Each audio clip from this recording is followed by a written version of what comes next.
Բայց խախտումները տարաբնույթ են, ասեմ հետևյալը, որ երկու տեսակի խախտում ունենք։ Մի տեսակի խախտումը տեխնիկական բնույթ ունեցող խախտումներն են, որ օրինակ ստեղ էլ ենք ականատես եղել, տեսակ, որ քվեաթերթիկները բաց շարված էին, որը իրականում չի գալի, պետք է քվեաթերթիկները գտնվեն չերկիզող պահարանում։ Տեսնում եք, որ կուտակումը աստեղ, դա նրանով ապայմանավորված, որ ընտրատարածքը շատ փոքր է, այսպիսի կուտակումներն առաջանում, որը եւս ըստ էության տեխնիկական խախտում է, օրենքի պահանջն է, որպեսզի ընտրական տեղամասերը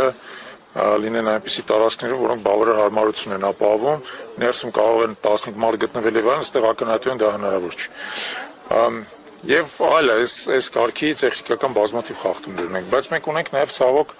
այլ բնույթի խախտումներ։ Առաջին հերթին մենք տեսնում ենք, որ ուղղորդում կա որոշակի, ոչ բոլոր ընտրատեղամասերում, բայց ունենք այս ընտրատեղամասում ուղղորդում կա, տեսեք, այս պայմանությամբ 454 քաղաքացի արդեն մասնակցել, որը շատ մեծ թիվ է։ Այսինքն զարմանալի մեծ թիվ է, էլի նախորդ անգամ եթե դուք համեմատեք ինչքան է մասնակցել ամբողջ օրվա ընթացքում, ավելի քիչ է մասնակցել, քան թե կես օրվա ընթացքում այս ընտրությունների ժամանակ մենք մինչև այս պահը նաև 31:05 ընտրատեղամասում են գտնվում, այնտեղ կոնկրետ տեսանք ինչպես են գազելներով բերում ընտրողներին քվեարկության, իրանք մեզ տեսան, միանգամից քշեցին գնացին, չհասցրեցինք դա իրանց ֆիքսել, բայց այդպիսի բան կար, էլի գործողություն կար։ Երկու տեղամասեր շատ պրոբլեմային են, ֆիքսել ենք, դա 31-69 եւ 31-70 ընտրատեղամասերն են, դա իշխանության տեխնացուի այսպես ծննդավայրն է, առավոտվան շատ մեծ կուտակումներ կան տեղում, պարբերաբար մենք փորձում ենք ինչ-որ ձևով այդ կուտակումների վրա ներգործենք, որ իրանք հեռանան այդտեղից, որովհետեւ օրենսդրության պահանջն է, որ առնվազն 50 մետր հեռավորությամբ կուտակումներ չլինեն, ոստիկանությունն էլ կա,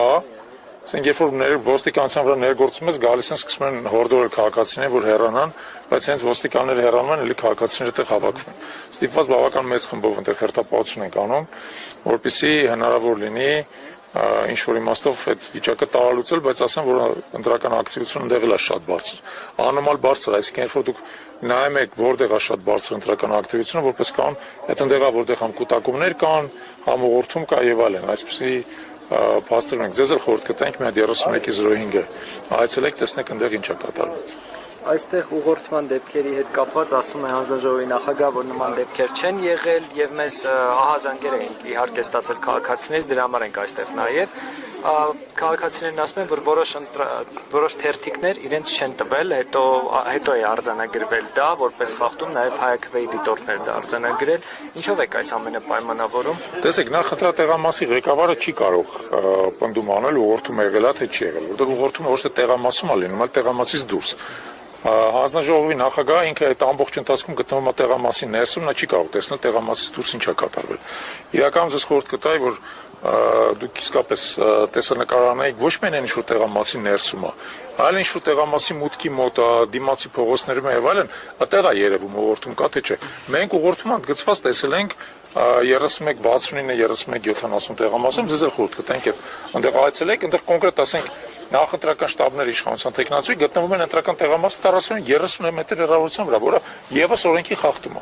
Արձանագրումներն արել եք։ Մենք այո, արձանագրումներ արել ենք բնականաբար, մեր կարծիքով իդեպ հենց կոնկրետ այդ երկու տեղամասերում տեղի ունեցողը հիմքը այնտեղ ընտրությունների արդյունքները կամ քվեարկության արդյունքները ավելի ճանաչել, որովհետև շատ ընդգծված է ուղղորդումը, մարդիկ անցնում են, իրանց այդ շտաբերից ներս են կանչում, հրավիրում են ինչ-որ խոսակցության, մենք փորձել ենք այդ շտաբերը մտնել, իրանք աղմուկ աղաղակ են սարքում, որ չի գալիս է մասնավոր տարածք է եւ այլն, բայց ըստ էության քողարկված կերպով տեղի անենում քաղաքացիների վրա ներգործություն։ Ձեզ ենք շնորհակալ ձեր աշխատանքի համար, ձեզ հաջողորեն ցանկանում շնորհակալություն։